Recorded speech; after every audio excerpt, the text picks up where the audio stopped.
Hi, Chris Medland. How are you, bud? I'm good, thanks, Jim. How are you doing? I'm wonderful and still kind of absorbing everything from the British Grand Prix. Where would you rate that amongst the past couple seasons, just of any race? It was definitely up there. I think we've had some pretty special ones, haven't we, at certain times? I mean, I think back to last year's British Grand Prix, especially with the narrative of it being Lewis Hamilton's first win in so long. But there was just so much going on in this one, and I think really it was the Nico Hulkenberg show for me. It sounds so strange when you've got Lando Norris winning his home race for the first time and how popular that was. You've got Lewis Hamilton in a Ferrari chasing Hulkenberg down, trying to get his first podium in a Grand Prix for Ferrari, and yet still, somehow, at Silverstone, it was almost better that it was Hulkenberg holding on for his first podium. So it was definitely one of those that's right up there and really great to see, in a sense of, someone mentioned to me yesterday, the timing was so good because Right. Austria was fun, but it wasn't action-packed, shall we say. So anyone who's just maybe tuning into F1 a bit more as a new fan or has seen the movie and thought, what is this hype all about? Well, they got a pretty good show on Sunday. And is it true that I heard that they didn't even have, Sauber didn't have, or Audi, whatever we're going to call them these days, they didn't have champagne? They had two bottles, from what I was told. They had just two That's bottles. it, two bottles. Okay. Yeah, there's a lot of team members that wanted some. So Mercedes and Aston Martin came round with all of their champagne and handed it over to let them celebrate with, which was a really nice touch. And you could say that for Mercedes, that wasn't the hardest thing to do because they had a tough day. They weren't really going to be popping champagne. And they're not also a big rival of Sauber's at the moment. They're much further ahead in the championship. For Aston Martin, though, they'd had double points with their drivers, so they had a bit to celebrate in that sense. But also, Sauber's podium put Sauber ahead of Aston Martin in the Constructors' Championship. So you could also go direct rivalry there, but instead they were like, no, they need some bubbly. What was your take on the penalty for Oscar Piastri? I know how I feel about it just watching the race, but what was your take on that? So I don't know if you'll agree with me on this, but I thought it was completely fine as a penalty. I totally agreed with it. It's exactly what I saw coming when it was announced, and the onboard is what said it to me. I get the mitigating factor as such that upset Oscar, Right. that it was so late that the safety car lights went off. He hadn't had long to be aware. Okay, we're going to restart. But I'll say I'm 99% certain because I haven't reviewed all of the footage to make sure there wasn't some confusion here. But I'm 99% certain that when he accelerated hard on the hanger straight, that he knew that the safety car was coming in, that the lights were already off, and he'd kind of let it get a bit of a gap ahead of him, which was why he then could accelerate into that gap. And in doing that, everyone's wondering if it's the restart. Everyone behind him is waiting to go. Even if it's only just been announced that it'll be a restart, you're watching that leader to see if they go. So when he accelerates that hard, to then hit the brakes hard, I think would catch people out way more than, say, Verstappen and Russell in Canada, where that's behind a safety car that wasn't restarting. So drivers are all warming their brakes and tyres and things, but they're not getting ready to pounce. So, I feel like it was just a bit of an error, misjudgment from Oscar, I believe. Maybe a bit confused with the timing of things. Obviously, I don't think it was intentional, but I do think what he did led those behind to rightly have the chance, at least, of believing he'd accelerated to restart the race, and that's what could cause an incident. So it was different to any other lap behind a safety car when you're not restarting. Normally I'd say that would be totally fine if that was just another lap staying under control behind the safety car. But on this occasion, I thought actually it was the right call. And Nico, I could tell when they were in the when they were in the room afterwards, and you get to listen to the conversation. Nico wasn't going to let him off the hook. Nico was kind of like, "Oh, we all got accordion back there." You could tell Nico's like, I'm sorry, but yeah, Nico was trying to be PC about it, but at the same time, he kind of felt the way we all did. We're like, "Look, dude, you just can't do that." Yeah, and I think the way that Oscar seems so annoyed and so angry, I do believe it relates to him not quite understanding the full picture from within the car. I think he felt that it was a different scenario to the one that was unfolding as such. So I was a bit, I was surprised by his reaction because he's very smart at understanding what's going on. He's a really good analytical driver. But I think slowly he started to get the picture after what, as you say, Nico said. Then after the podium, he came into the main press conference and he still didn't want to talk about it because in the post-race TV interviews that everyone saw straight after getting out of the car, he was clearly very angry. Still didn't want to really talk about it and said he'd get himself in trouble. But then he was already a bit more lighthearted with other topics, and he asked Nico a question about the trophy in there and things like that, where he clearly was able to at least start to calm down slightly. And I believe even later on than that, he was a bit more eloquent in explaining why he was upset by it, but he hadn't seen it back yet, and I think he admitted he was going to need to review it. I put the same thing actually to Andrea Stella, the team principal, on our live Sirius XM show. I managed to get him in the pit lane, and I said, I'll admit, from my point of view, as I asked the question, I said I thought it was a fair penalty. I thought it was right. And Stella was kind of taken aback by it by a little, but it made him then go, well, then I think I might need to look at it again, because I've only seen it the once, and I'm pretty strong in my opinion, but if other people are saying to me maybe not, then I need to see why that viewpoint can be held. So I think this morning, waking up, looking back at it, the McLaren guys will probably go, yeah, we can see why you got that one. Even if they don't agree with it, I don't think they'd be so angry. Does Max loop the car if he doesn't have to get off the line, off the racing line in that moment when he had to kind of avoid Oscar? No, he said afterwards, actually, he thought there was no correlation between those two. Really? Okay, yeah. I didn't hear that. Okay, all right. Yeah, admittedly, that was in a print media session much later in the day, but he did say that it was just, the car was really snappy, he had cold tyres, and he just dropped it. It just showed how hard it was to handle and trying to accelerate through that corner, because the problem they had at Red Bull was they set the car up for low downforce, low drag, high top speed. It worked really well in qualifying, in the dry, and it gave them a fighting chance in the race.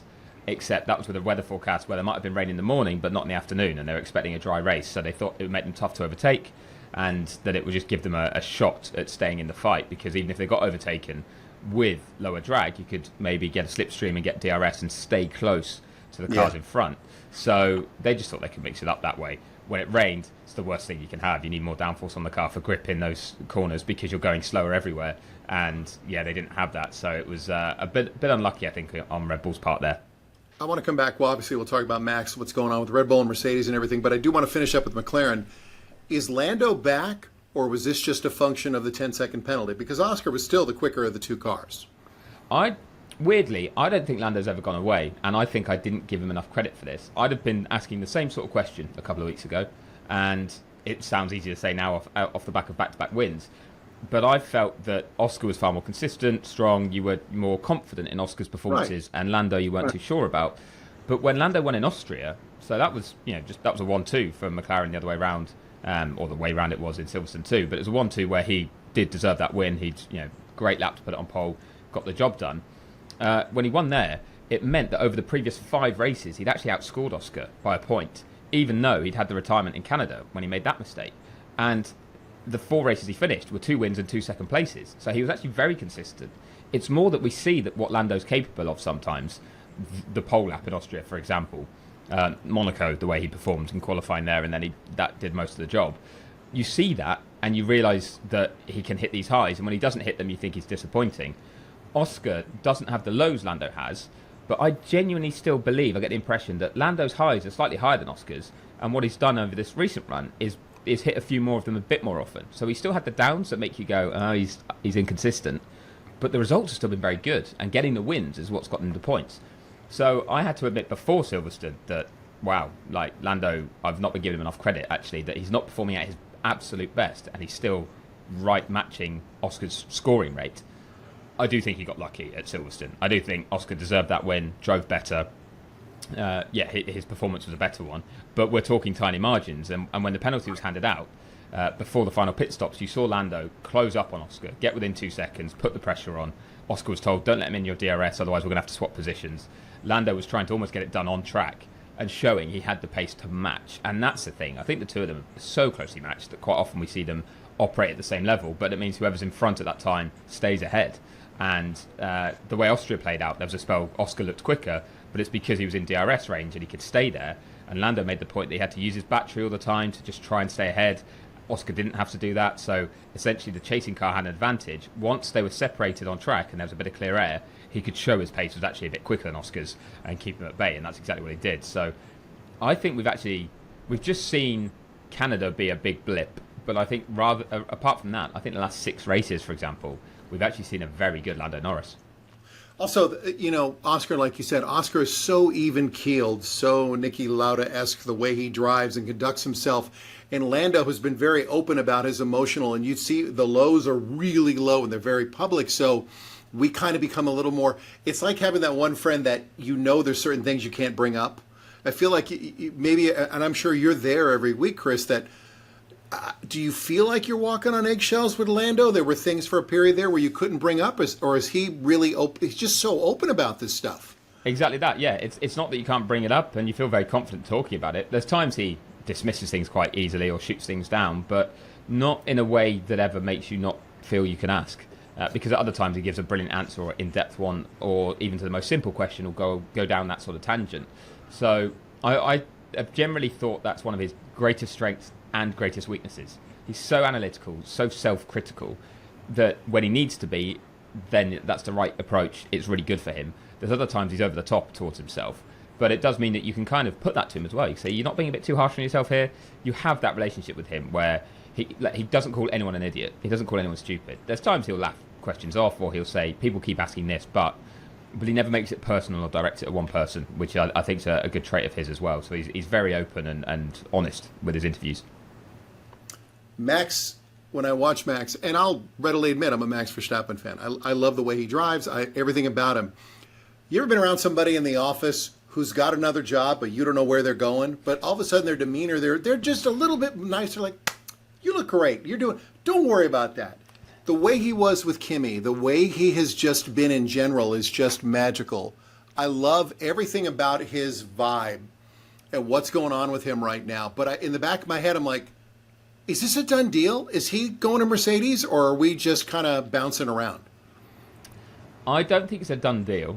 I do think there's a real possibility it happens, despite there was one report saying that he's going to stay for life, and I don't believe that's the case. I do think he could also stay at Red Bull for one more year and then look around. I basically think he knows he's got really good options at the moment, and he's in a strong position. So I think that's where his demeanour comes from. He's probably learned enough from Mercedes that, okay, if I want to go there next year, I can. If I want to go there in 27, I'll be able to. It's up to me. There's no pressure from anyone else. So the only pressure he's got on making a decision is from himself, really. And I think that's a really good place for him to be in, especially at a time where it's not going well for Red Bull, and it helps him kind of react to things a bit better. But he's been positive with the team as well at different times. The pole position that he got obviously was brilliant, but he was very positive towards the team off the back of that. Then Sunday, obviously a bit of a disaster with the handling of the car because of the weather conditions as well. And he had his spin and he was really struggling at times. But then he praised the team for getting him back to 5th place. He said, with the position I was in, he said it was concerning that I couldn't overtake people, but we made all the right calls, and we got up to 5th in the end, and the car came a bit more alive in the dry. And he said, that's as well as we could really do in that scenario. So actually, there's a positive there. This wasn't a Max berating the team, throwing them under the bus, complaining his title hopes have gone, which they're just getting slimmer and slimmer. So I think there's a number of ways it could still play out, but I think it's the fact he knows he has a strong hand is what's making him so happy at the moment. How much of Kimi does he see himself in?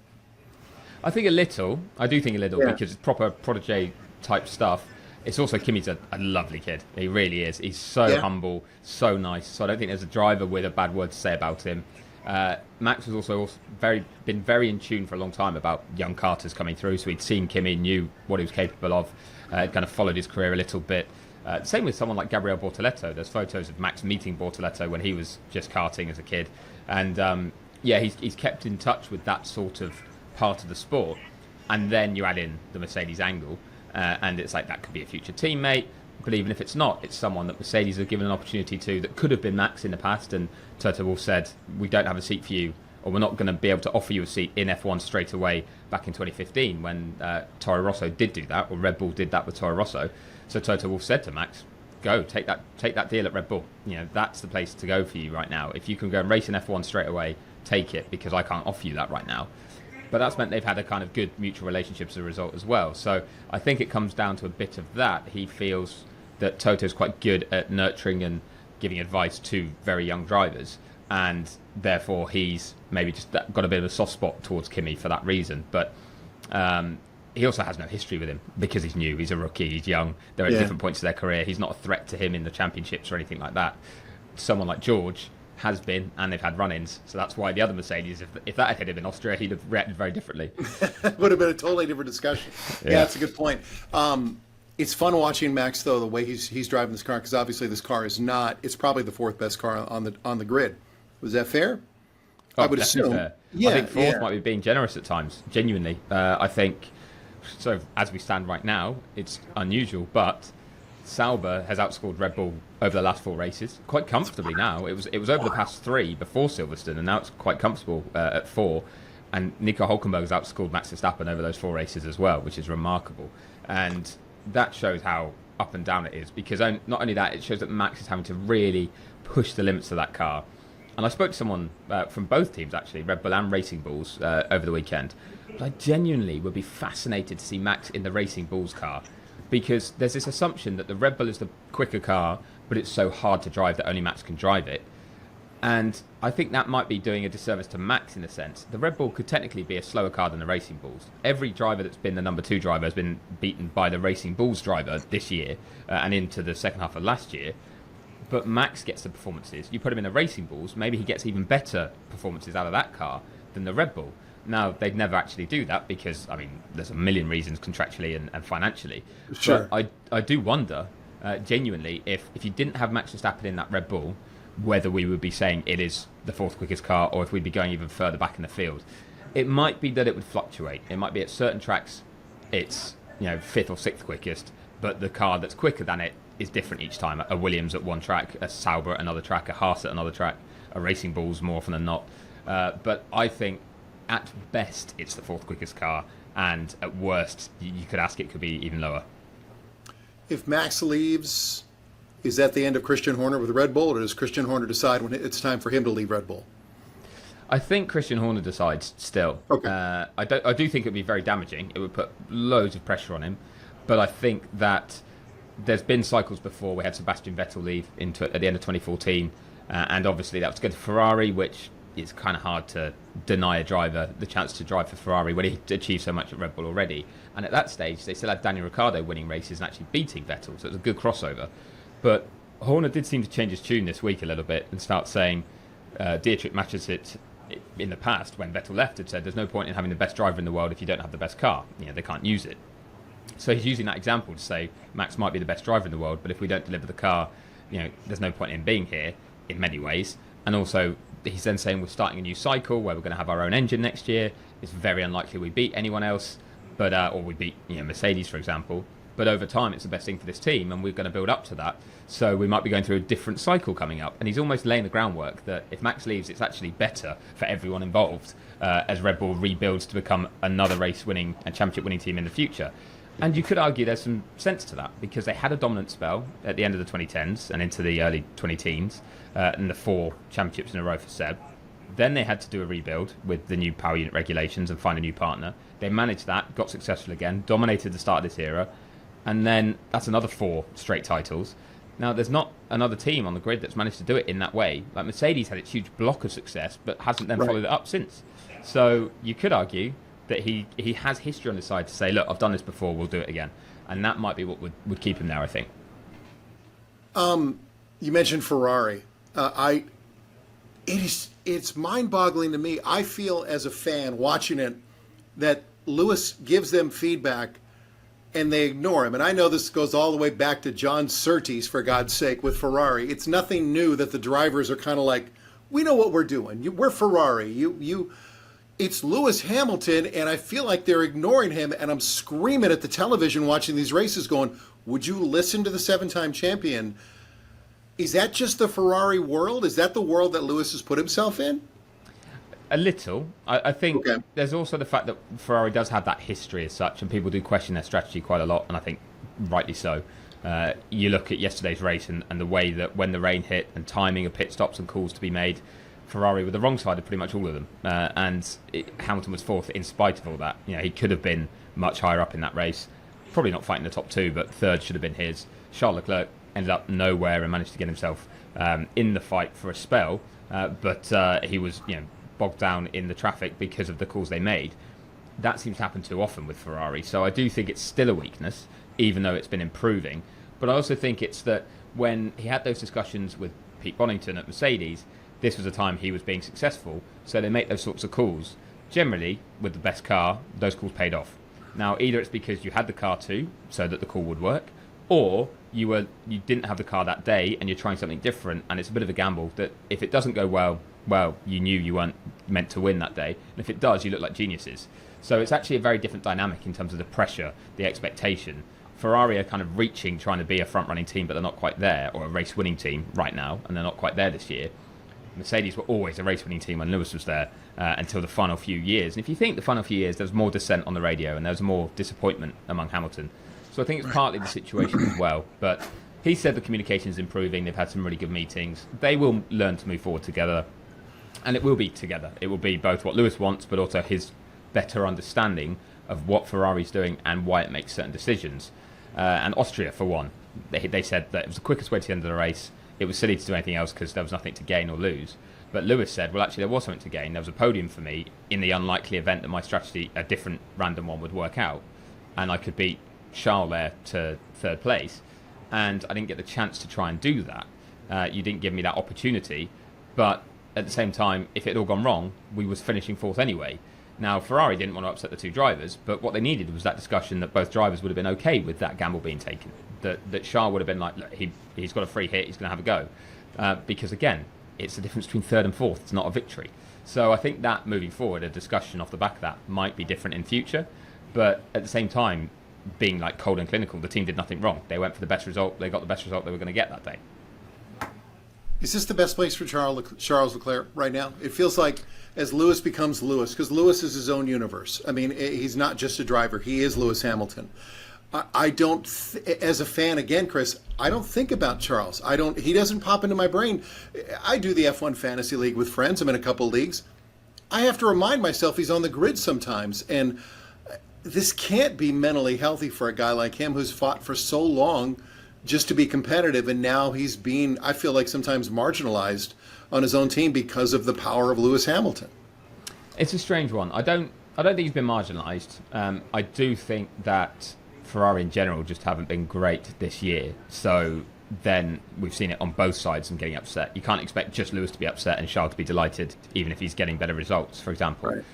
But I look at Charles and his career path and where he's at, and I think he needs to stay at Ferrari to win that championship with Ferrari. I think the chances of him going somewhere else, getting the right move at the right time to win a title is actually probably pretty slim, because we've got Max Verstappen floating around, could go anywhere. So next year, if Max hasn't moved and Mercedes is dominant, Max ends up in a Mercedes almost certainly. Charles will really struggle to get that jump too, and if he does get it, he's got to go up against Max Verstappen in the same car.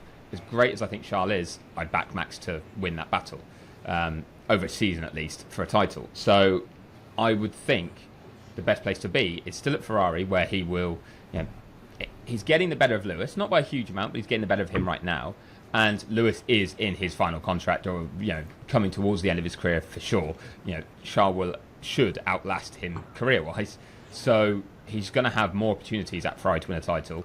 And if it doesn't happen in this era with Lewis there, then you'd say it's Charles' title to go and win if Ferrari ever give him the car to do it with. And I think that will mean more, both for him, but just I think for the team, for everyone involved. It will be a bigger deal. One World Championship with Ferrari versus one with any other team, for example, but certainly, dare I even say it, like two with some other teams. You could argue.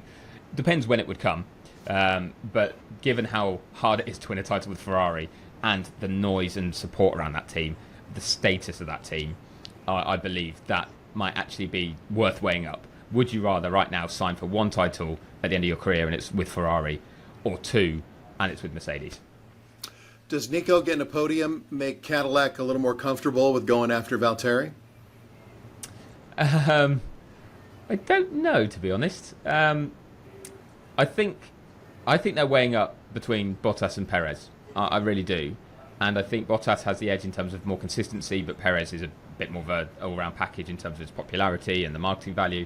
And we've seen with the Red Bull results this year, maybe people were a bit unfair the way they judged him last year. I still think a break from Red Bull was needed. I think the way his career was going, his demeanour, his form, just the environment, he needed to get out of it. And Red Bull needed a fresh start to learn, was it the driver, was it us? They should now know it's them.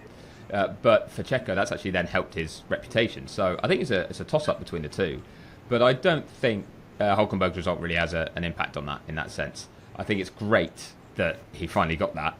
And I think it does show the quality of drivers, even if they've been in cars that don't let them get results. But I don't believe that that will really play into their thinking too much. I imagine most likely they've got if they haven't firmly made the decision, they've got a clear view in their mind of which of the two drivers they wanted to take anyway, between Perez and Bottas, and then potentially there's a slight outside chance they're thinking of both, because that experience would work so well for them. Everything I've heard suggests it would be one experienced and one different option. Right. But I think, personally, I think their best bet would actually be to go with two experienced drivers while they get up and running. Well, yeah, and Colton Herta here in the States, obviously with IndyCar and everything, that when it really was Andretti Global trying to get into F1, everyone, well, it's got to be Colton. He's the guy. He's their guy. Now I start thinking about it going, no, not really. I mean, it is the best driver in IndyCar is Alex Palou, and Alex Palou is driven for McLaren. But I don't even know contractually where he's at with Ganassi and McLaren and everything else. Alex, to me, is a metronome. Alex would fit perfectly in F1. He'd be the guy because of his experience. I think he could fit in with any team. He's got a great demeanor. He's Argentinian, right? Spanish. Spanish. Yeah. But he can cross cultures. He's personable. His personality is really shining this year. And bottom line, he's a great driver. But if I was going to get somebody out of IndyCar, even over Pato O'Ward, it would be Alex if you could get him. So I don't think Alex has the fan base in the sense of like a Pato O'Ward has, or the interest that might come with an American, but also, or like a Checo, for example. But also, from what I'm told, as you say, contractually, I think he burned some bridges with the way he played the Ganassi and McLaren situation in IndyCar, and I think that worried people a little bit. But now he's fully committed, tied down to Ganassi with what I'm told is a huge buyout clause, like kind of top tier F1 level or top 5 F1 driver level. That would Cadillac pay that for a driver that hasn't raced in F1 before, who isn't American, who is, yes, the IndyCar crossover, but would IndyCar fans buy into it as much as they would a Colton Herta or they would a Pato O'Ward, where they have maybe a bigger fan base? I don't believe they would. I do think you're right. He's a great driver, brilliant driver who deserves a chance in F1, but it seems like he's just committed himself to IndyCar. He's built his own house in Indiana now. Like, he was renting a place. Now he's moved his family there. He's building a house. He's gone, this is my future. I'm going to set records in IndyCar. He wanted the 500 win. He's got that, to be fair, but he wants more championships, and he feels like he can really have a huge legacy there. And it's a gamble to go to a new team as well that needs experience and is a startup as such. So it might even be better for him to have another year or two where he's not in that frame. And if he won a couple more IndyCar championships and kind of went, you know what, I don't need to drive an IndyCar ever again, then look to make that move. But as far as I'm aware, he's not actually been pushing in that direction himself, and Cadillac have not looked at him in that way either. They acknowledge what a great driver he is, but he doesn't fit the profile of what they need at the moment. Would George fit that profile if they could get him? Oh, absolutely. Yeah, a proven race winner, yeah. Young enough, experience of a huge team. Yes, but I don't think he would go there. I think he would know that would be a longer process, or most likely a longer process, and there'd be other teams that are more likely to be successful before then, who would be, I think, very keen to sign him. I think Red Bull would show an interest, even though they wouldn't like to do the whole going for the guy that got dropped for the guy that they lost, if that happened. Yeah. But I do think they would have an interest. Aston Martin, I believe, would have one too, even though they've got 2 drivers on the contract. I think they weren't expecting either Max or George to be available for next year, but if either was, they would be looking at them at least. And there's an outside bet of someone like Alpine, who have a Mercedes power unit, and if it is as dominant as people say it could be, or as strong as it could be in 2026, then any Mercedes-powered car would be a solid place to be for some podiums and some good results. And that would be a McLaren. You're not going to get in there. Mercedes, you've just been dropped by, so you're looking at Alpine and Williams. And Williams are tied up, so why not Alpine? So I think you'd have a few other options where, personally, I think it'd be a gamble, but maybe you could go for Cadillac over Alpine just because of the uncertainty on Alpine's future. Cadillac, are here for a long time and setting some roots. But you also know that you're looking at a long-term journey there that might eat up the best years of his career, and there's no guarantee you get back to the front with that team. Can you confirm Sonny Hayes has been spoken to from the F1 movie to drive for Cadillac as well? I would assume he's everywhere now. Well, I think he had a word with McLaren. He did a test with them in Austin, and I don't think he quite managed to secure the seat. So Lando and Oscar are safe in that front. But I think he actually scared himself slightly. He realised, wow, this is a as beasts go, don't forget his age, as beasts go, that it would be it was another step again compared to what they were driving in the movie. But I thought that was very cool. He looked very in control. He definitely drives the car much quicker than a lot of people can. Well, it's funny, too, that in the midst of all this, him and Tom Cruise, this whole buddy thing, that they raced go-karts when they were back in the 1990s, and then you find out that all of a sudden Tom says, oh, yeah, we're doing Days of Thunder, too. Of course you are. There's no way you're letting Brad get the last word in this. He's like, I'm going to go drive another car. Yeah, it'd be cool to see, though. I mean, there's talks of crossovers and stuff like that, but, I think it's the interest around it, the noise around it, the way it's been done, it just shows that there's an appetite for that at the moment. A few people did say that there's not been amazing new sports movies for a while, so it was a cool one in that sense to fill that gap and show that people will go and watch a sports movie.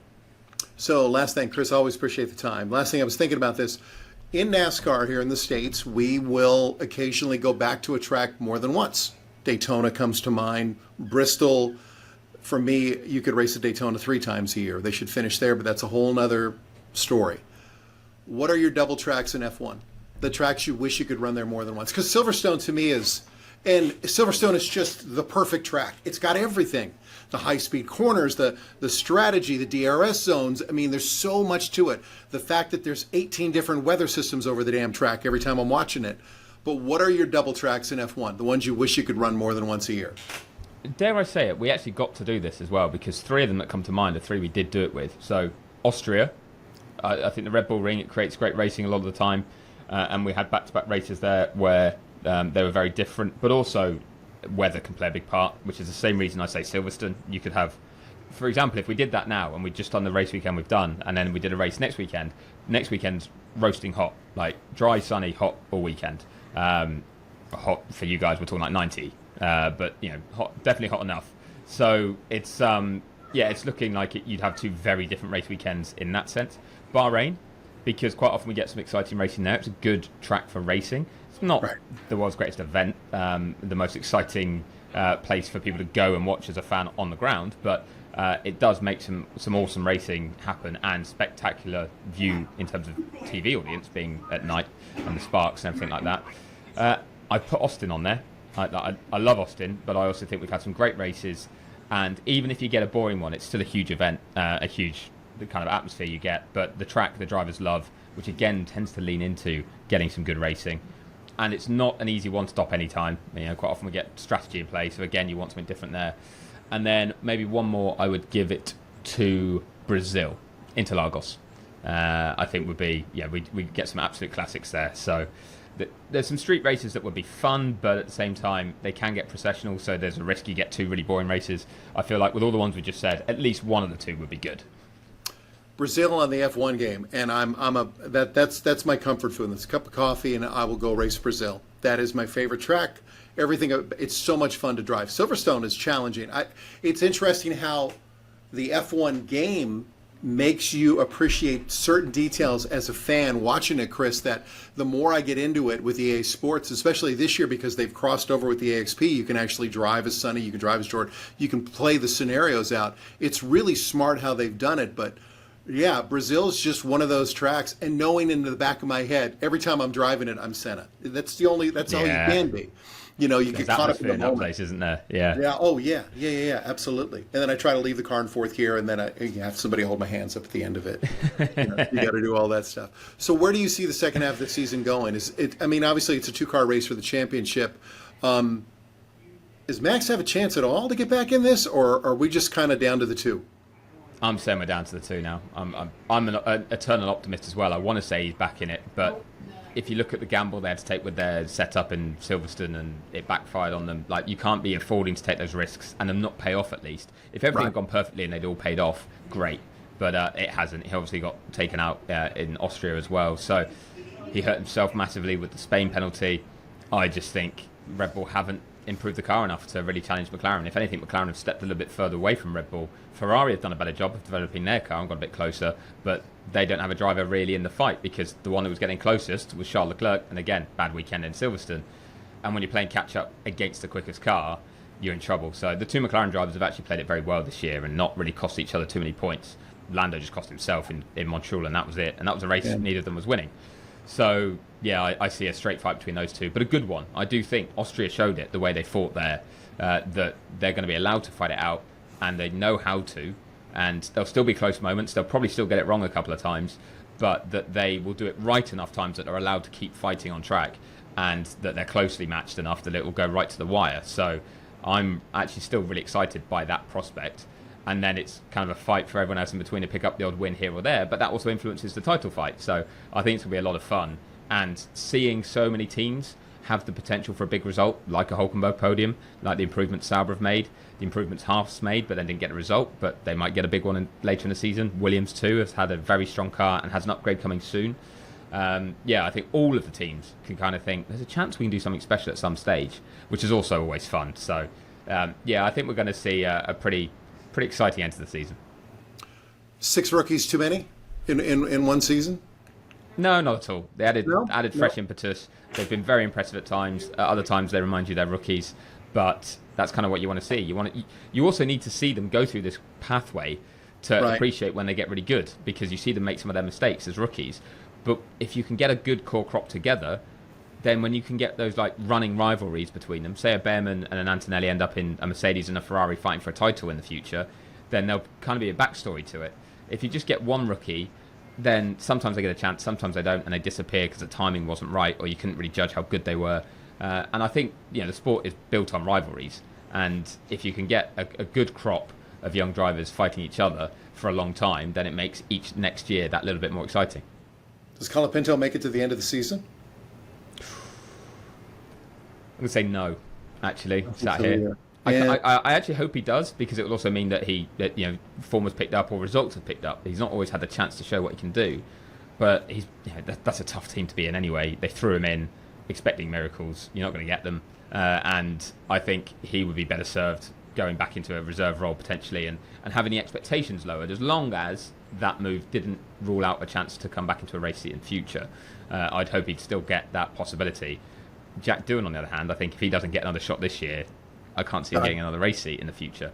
So it depends if they... I don't know which way they'll go, whether they'll go for a third driver, a different one, Paul Aron or a Valtteri Bottas or someone, or if Doohan gets another chance. But I think sitting here right now, I would be slightly surprised if Colapinto just completed all the rest of the races. It's interesting, too, looping back to the F1 game, one of the... you can play the scenarios out of the F1 movie. And when you're doing that, they take you back to when they filmed it, which is 2 years ago. So you're out there with Logan Sargent, you're looking at the lineup, and you realize in the last 24 months how quickly this entire field has evolved. Because all of a sudden I went, what the hell's Logan doing there? But that's when they filmed the movie, so that's the grid you've got. It is amazing, and it feels more aggressive and shark-like than ever in F1 right now when it comes to drivers. Yeah, I think it could be, and I think it's partly because of the quality. Like they're all so good. Logan Sargent was a multiple race winner and in the title fight for F2 in his rookie season. He didn't quite get it done because he was still a rookie, and there's a lot of pressure on him to get results to get his super license. But that potential was there. I think he was actually mishandled and should have had a couple of years and a bit more patience with him to develop better, because that's what we've seen with other drivers. I mean, Ollie Behrman, for example, got 2 years in Formula 2 and a lot of running in FP1s to get ready for a step into a team that was obviously going to give him time as well, because Ferrari want him to develop. But for others, like a Kimi Antonelli, straight in, there's different ways of doing it, but there's patience at Mercedes with Antonelli to let him make his own mistakes as well. But yeah, it just shows the quality of driver. When someone like Bortoleto wins the championship in Formula 2, you could argue it means he's better than the others. I don't think he is, because we've seen what they can do in Formula 1. I think they're all very, very similarly matched. But it shows how strong Formula 2 is. So there's so much depth that we get 20 of the best drivers rather than the 20 best. But I'd say the pool is maybe 50 drivers deep that are easily good enough to perform at the level needed in F1. And that means if you just don't manage to make it click, you're going to get replaced, because there's a lot of options out there to replace you. Even if in a different world, different scenario, different environment, you could have been successful. I was watching F3 over the weekend. Even the F3 drivers, the way they drive, the depth in the corners, the way they understand the racing lines, but everything about them, these aren't kids anymore. They're not. They don't drive like kids are out there, and it's insulting to say that. There are F3 drivers out there. That was some of the best racing I've seen all year. It was total chaos at some points, but it's fun to watch, and they're great drivers. Yeah, for anyone who didn't see it, they started the feature race on Sunday morning with half the grid on slicks and half on wets because it had been drizzling and raining and they weren't sure which way it was going to go.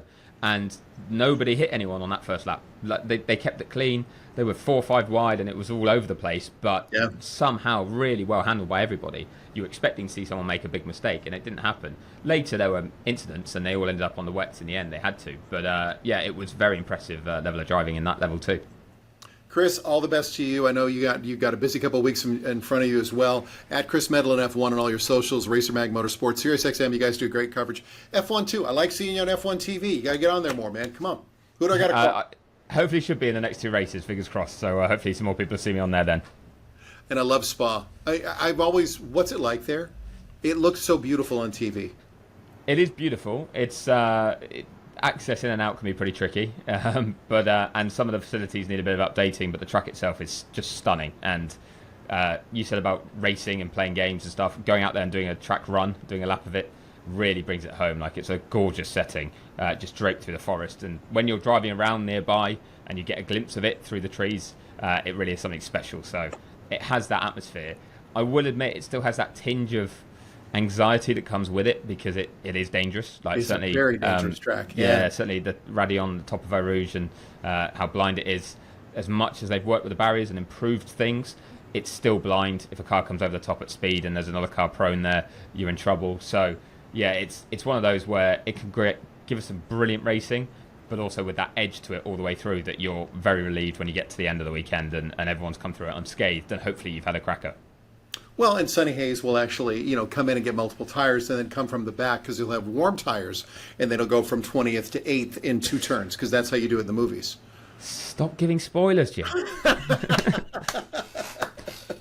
Chris, always appreciate the time. Thank you, bud. Awesome. Thanks, Jim.